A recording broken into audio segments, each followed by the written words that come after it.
আগামীকাল যে রথযাত্রা রয়েছে এবং তা নিয়ে কিন্তু দীঘাতে শেষ মুহূর্তের প্রস্তুতি একদম তুঙ্গে তা বলাই চলে। এবং আমার পিছনে যে রথগুলো দেখা যাচ্ছে, এর আগেও আমি যে রথগুলোকে দেখিয়েছিলাম, একদম শেষের যে রথটা হচ্ছে জগন্নাথ দেবের রথ, যেখানে 16টি চাকা রয়েছে এবং ঠিক তার পরের যে রথ, সেই রথটি কিন্তু সুভদ্রার রথ, 12টি চাকা রয়েছে এবং তারপরে একদম প্রথম যেটা বলতে গেলে প্রথম যে রথ যাবে সেটা হচ্ছে বলরাম দেবের রথ। এবং বলরাম এর রথ যখন যাবে তারপরেই কিন্তু সুভদ্রার রথ এবং তারপরে জগন্নাথ দেবের রথ।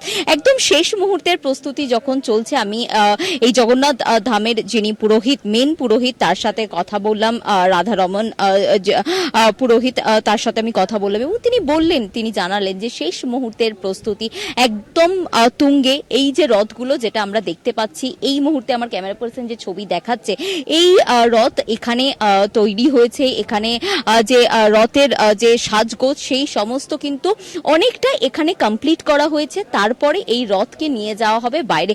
এই মুহূর্তে আমার ক্যামেরা পার্সনকে বলবো যে তোমাকে একটু ছবিটা দেখানোর জন্য, যে শেষ মুহূর্তের যে প্রস্তুতি, যেখানে দেখা যাচ্ছে যে পুরোহিতরা তারা নিজেরা এসেছেন এবং নিজেরা এসে যে রিচুয়ালসের যে কাজগুলো, অর্থাৎ কলস বাঁধা হচ্ছে, এক একটা তারা রথে উঠছেন এবং সেখানে উঠে তারা কলস বাঁধছেন এবং এখানে বেশ কিছু ডেকোরেশনের জন্য এবং রিচুয়ালসের জন্য সব কিছু মিলিয়ে মিশিয়ে কিন্তু একদম বলাই চলে যে একদম যে প্রস্তুতি চলছে সেটা কিন্তু একবারে তুঙ্গে। আর কিছুক্ষণ পরেই এই রথগুলো এখান থেকে, একদম মন্দিরের পিছন দিকে রথগুলো রয়েছে, এখান থেকে নিয়ে বাইরে বার করা হবে। বাইরে বার করে একদম যেখানে থেকে রথযাত্রাটা শুরু করা হবে সেখানে প্লেস করা হবে এবং বাকি যে ডেকোরেশনগুলো রয়েছে, কলা গাছ লাগানো থেকে আরম্ভ করে ফুলের সাজি দিয়ে সাজানো পুরো রথগুলোকে, 3টে রথগুলোকে, সেই সমস্ত বিষয় কিন্তু সেখানে নিয়ে গিয়ে কমপ্লিট করা হবে।